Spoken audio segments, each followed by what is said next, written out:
regard forming a committee and to go through a hearing in the Senate. So we chose the latter and decided we don't need a committee. What we need here is to have all of us here. Yes. We can all argue, and we can also invite the impeachee or the deputy president to come in and defend himself. And so the constitution gives around 74 days to make this determination in the Senate. And so the Senate hurried up. All these things were fast-tracked and they were done, I think, within 2 days. Quick, fast. Very fast. Even at night. Even at night. They were quickly rushed through and they voted in. And so we are seeing that process had time for them to conclude on it. Also, the Constitution says once there is a vacancy in the office, the president has within 14 days to appoint. And then once appoints this person, then a National Assembly can vote on it. It also foresees a situation where they don't have to agree. I like that. And he can send many other names. So, in that regard, there was still time. But also the question on, are we in a hurry? Is there a vacuum in this office? A vacuum that is risky to this nation? Yes. I had lawyers in the morning say, the speaker can chill for that 30 days. So that's the argument, that the Constitution provides that if there's a vacuum in the office of the president and that of the deputy president, then the speaker of the National Assembly can actually step in and be the president in quotes. And within 60 days, an election can be held. All right. Listen, you're a sharp pencil. Okay. Now you spoke about EACC and the IEBC. And because you're a sharp pencil, can it not be said, listen, I went EACC when you vetted me when I was getting for that CS, they're CSs, ne? See, they were vetted. See, they were given clearance. I'm asking, they were given clearance by all those bodies, aside from IEBC. Right? Do I need, argumentatively, do I need to go back again? So you need me. We go back to the question on purpose. So, when you are going for vetting before EACC, on your appointment, what position were you going for? You are going for a CS position, and that's what we were looking for. We were looking to see whether you have corruption cases as an individual. No. We are looking at what was the purpose. The purpose of the vetting process. The purpose of the clearance process was being done to who at that point? For what purpose? No. That would be the question. See, now we are listening to you. So are you saying, for example, when there are certain things, maybe even ULSK, you require a certificate of good conduct to do whatever. You say, by the way, I need a certificate of good conduct. It's different if you're looking for certificate of good conduct as a cleaner at the UN and as a member of the bar. Is that what you're saying? This is a clarification. No. Is that what you're saying? This is a clarification we need from the court. Okay. Do you need it or not? Because that's the argument by Kashagwa lawyers. And we're not supposed to be discussing these issues. By the way. We're not supposed to be discussing cases which are live in court. What you need to do is just maybe comment. Right, okay. Yeah? Okay. And so what we are saying, we are leaving the judges to agree on that process. Yes. So let's segue quickly, straight fast, before we find ourselves inside. Now, the second one. And listen, habeas corpus. One is, there you are. You are last with Kwach at 4:45 on Tuesday. And then somebody calls you at midnight tonight. Hey, boss, I saw you at Kwach. Where is he? All right? Then, I don't know, I left in the studio. Sharp. Then come tomorrow. Okay? That's Wednesday, ne? 24 hours. Then come Thursday. Okay? Then Friday. All right? There's back in the day, there used to be a writ of habeas corpus, produce the body. Why is it not there more so these days? It is right there. In case you go missing, your lawyers, because the state has been given a mandate to take care of all of us, protect all of us. You could go to court and tell the state, hey, we want you to produce this person. We have a suspension that this person may not have appeased you as a state, but we want you to produce this person. Fantastic. Yeah. What if it is not, because we always assume it's a state. What if it is, a jilted ex-lover of somebody that I slept with somebody's wife? Okay? So I'm in a maize plantation somewhere. Or indeed, I'm in a dungeon and they're going to release me after 1 week. Why do we always assume? Why do we go to the state to produce? Because it has a mandate. You're a Kenyan. So they have to look for me. You're a Kenyan, and there are offices in this country that protect you. They have an obligation to protect you. Okay. So even if you went and played around and abused some people in a certain relationship, you could still go. I could still go to the state and say, hey, I know he's not a very straightforward person, but we are requesting that you bring. Yeah, you bring your enforcement. The police go out there. Let them look for this person. Sharp. Yeah. Okay. Now, what happens? Habeas corpus. What is the timeline? What is about 48 hours? Why do we say? Why am I thinking 48 hours? What's supposed to? That's to appear in court. Yes. If I'm arrested. If you are arrested, or if we suspect that the police have the machinery has taken you away. Okay. So if I'm not in a cop shop, are you saying they can keep me in Comunicado for? There I don't have 48 hours. I can be disappeared for a week. You see? If I don't pass through a cop shop. If you don't pass through a cop shop, what is expected is, again, the government or the state needs to produce you. It doesn't matter really about the timelines. They're just here to apply pressure because they are mandated. Secondly, habeas corpus apply mostly in cases where the state has taken you in and they have failed to produce you in court under Article 48 of the Constitution and under Article 50 of the Constitution, where you have a right to fair trial. It comes in handy because the law and the Constitution provide that you need to be produced in case of an arrest. Arrest of an arrested person, you need to be presented in court within 24 hours if it's on a weekday, and if the arrest falls on a Friday, for example, on the next work day, which is most likely if Monday is a public holiday, if we produce on a Tuesday. So that's what the Constitution foresee. Right. And we foresee that anytime you may not be there, habeas corpus is taking care of persons who are kept in police cells by the police without being given fair trial. Okay. Yeah. Thanks for that clarification, Esquire. Now, I come from a generation where, it is you look around before you speak. Walls have ears. Okay. So there was a lot of cynicism. Okay. But we are now in Gen Z's, 2010 constitution and social media. And I see people talking a lot. He's looking at his watch. I see people talking. No. I want to shout out architect Angela. She just said she's listening. Okay. Hey, Angela. So listen. Now, 2010 constitution, we have freedom of speech. And I see people, and now we're walking in a minefield territory, Wakili. And I see people writing a lot of smack and saying a lot of two things. I'm like, Aish, my friend. Oh, Nani got Nani pregnant, and then they have 3 babies, and then that one is also the clan day. Nani sijui, last scene sijui, he was kissing another guy and his wife doesn't know that he's that kind of guy. This one stole 38 billion and then he's building sijui Noah's Ark sijui somewhere, off the coast of Dubai. Do we have freedom of speech? And you as a lawyer, can you guarantee me that right, that I will say what it's free, my friend? Wacha niongee vile nataka. Well, I jump in, I refer you to the same constitution that has granted you that Bill of Rights. Yeah, not just freedom of expression. Yes. There's freedom of movement, right to life. There are all these freedoms that are innate. We call them innate because you are born with those rights. I like that. And nobody can snatch them or take them away from you. Sharp. They are your rights. Yes.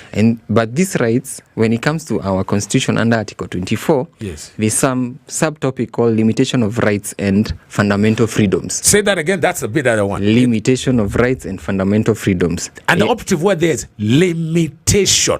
Very good. Go on. Yes, and it says a right of fundamental freedom in the Bill of Rights shall not be limited except by law, and then only to the extent that the limitation is reasonable, justifiable in an open and democratic society based on human dignity, equality, and freedom, taking into account all relevant factors, including the nature of the right of fundamental freedom, the importance of the purpose of limitation, the nature, extent of a limitation, D, the need to ensure that the enjoyment of the rights and fundamental freedoms by any individual does not prejudice the rights and fundamental freedoms of others. Aha. So I can even stop there and just say, yes, in your enjoyment of your freedom, yes, your freedom of rights, yes, you are not supposed to encroach on the other person's freedom.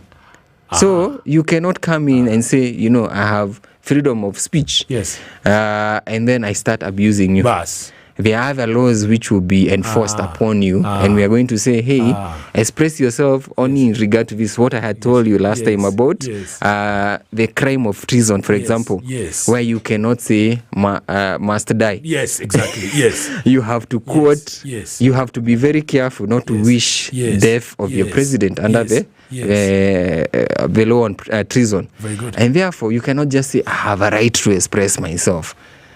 It's curtailed because there's a law that stops you from just making such wishes. So we should be very careful. Now, does that also include not wishing death? What about disparaging somebody? It is because, one, I have dignity. Yes. The right to dignity is also in the Constitution. I like that. It says that you cannot take away someone's dignity. Yes. So, and that's where when we file all these other cases, especially with the media, to do with you making certain slander and libel and slander about people. Yes. What happens is we use that and say that you have taken away the right of this person's dignity. You have said that I am not a person who should be viewed in a certain way in the society, that I'm a person of a lower grade than what the actual reality is. And you may be expressing your freedom of expression, saying that, Kwach, you are a man who has all this, you have this character, you have this certain character out there. No one can take that from you because you as Kwach, you are regarded as this person in the society. Yes. And therefore, as I come to express myself and say, no, that Kwach, no. Yes. You will get into trouble. So in this day and age where there's a lot of corruption, so to be very clear, and you cannot call somebody a thief unless they've been convicted. You need to prove. I like every that. person is. I like that. I like guilty. That. You need to is innocent unless found guilty. Guilty. Yeah. Thank you for clarifying that one. The final one before we go to the topic. So before we go to news, then a very quick one before we leave, we'll get to the topic early in the next hour. There's now, in this day and age of social media, Esquire, and you see people, applications, puts them, bring them online. Yeah. There's now a recent court case coming out of Migori County, where, let's go there, okay? There's a gentleman who submitted his CV to the Migori County Assembly as part of his application for the position of Speaker. Now, I'm assuming this individual did not get the job, but the mere fact that this thing was posted, the Assembly published his CV on their official website, making it publicly accessible. This individual argued that this amounted to unauthorized disclosure, violating his right to privacy, and exposed sensitive personal information, including the personal data of third parties listed as referees in his CV. Now, this is a public post, and in the day and age where a lot of things are posted online, a lot of things, the court awarded him 900,000 bob. Yeah.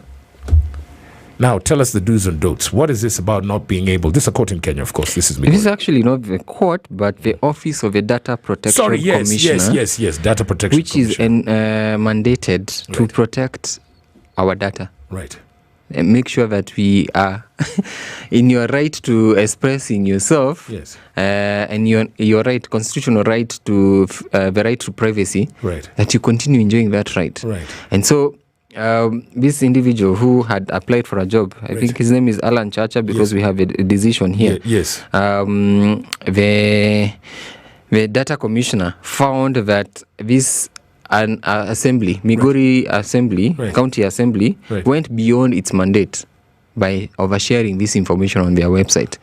Or the purpose by which they requested for that CV was not to post it. It was for a different purpose. Right. And so the person's right to privacy was infringed upon. So listen, I've seen many CVs. So have you. I'm not saying when you say post it, I'm assuming we're talking about on the mtandao. Are you saying all these people can sue? They can actually go after them.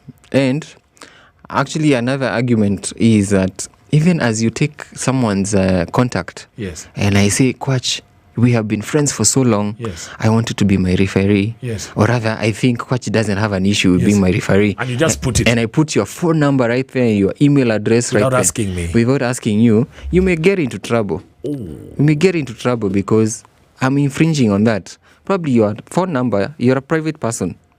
And I've taken your phone number and posted it on my CV. And this CV I sent to a number of companies. I'm exposing you, and you're a very important member of this society. I've exposed you by sharing your phone number. So who should be most concerned, obviously aside from HR personnel in this jurisdiction?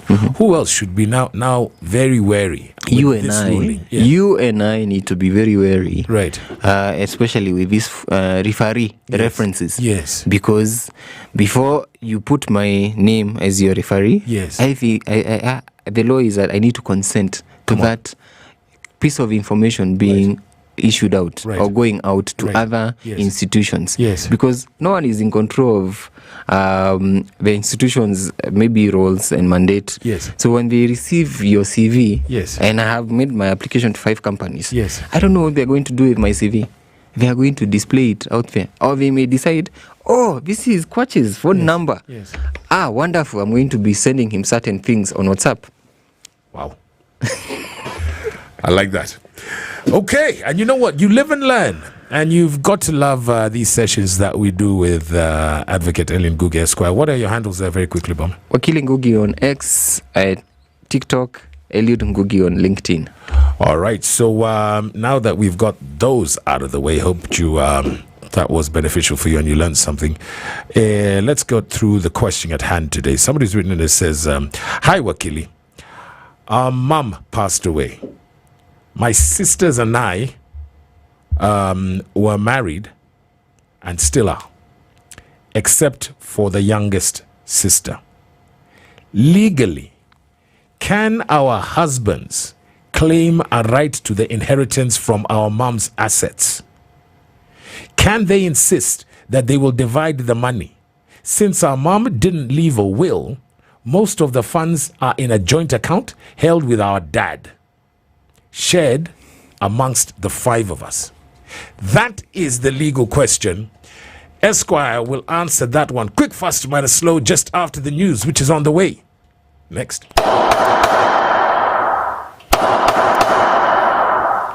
Save money on your rising electricity bill with StarTime Solar Home Solution. We offer a complete home and commercial energy saving system that includes solar panels with 15-year warranty, lithium battery with 10 years warranty, and an inverter with 5 years warranty. StarTime Solar Home Solution is efficient, reliable, and safe to power essential appliances, complete home lighting, refrigerators, air conditioners, washing machines, microwaves, iron box, instant shower, and entertainment devices, television, computers, Wi-Fi, and so much more. Say yes to reduced electricity bills and call us today on 0719 077 777 and get started on your green energy journey today. StarTime Solar. Power your life.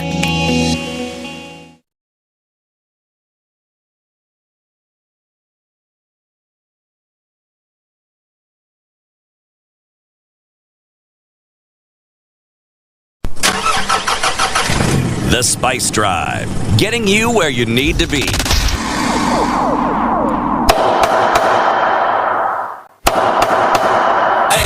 You are listening to The Spice Drive, only on 94.4 Spice FM, Nairobi. Sugar and spice and everything nice. Oh yeah, SpiceFM. Spice up your life.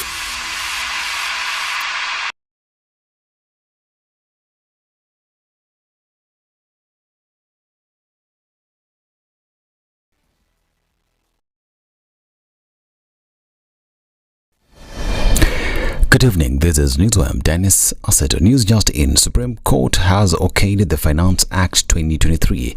However, the court found Section 26 and 78 that amended Section 7 of the Kenya Roads Act 1999, Section 87 that amended Section 28 of the Unclaimed Financial Assets Act 2011 are constitutional as they were not connected to the money bill. This follows an appeal filed by the government against the Court of Appeal's judgment declaring the Finance Act 2023 unconstitutional. Now, the Ministry of Interior and the National Administration has implemented robust measures to ensure the security and integrity of the 2024 Kenya Certificate of Secondary Education exams. Key strategies include secure storage of exam containers at the Deputy County Commissioner's Office, which are only accessed by security and education officials to prevent unauthorized handling. Logistics support, including ground, water and aerial resources, has been organized to facilitate safe transport of exam materials across the country. Additionally, a strong focus on field level monitoring ensures that security and intelligence committee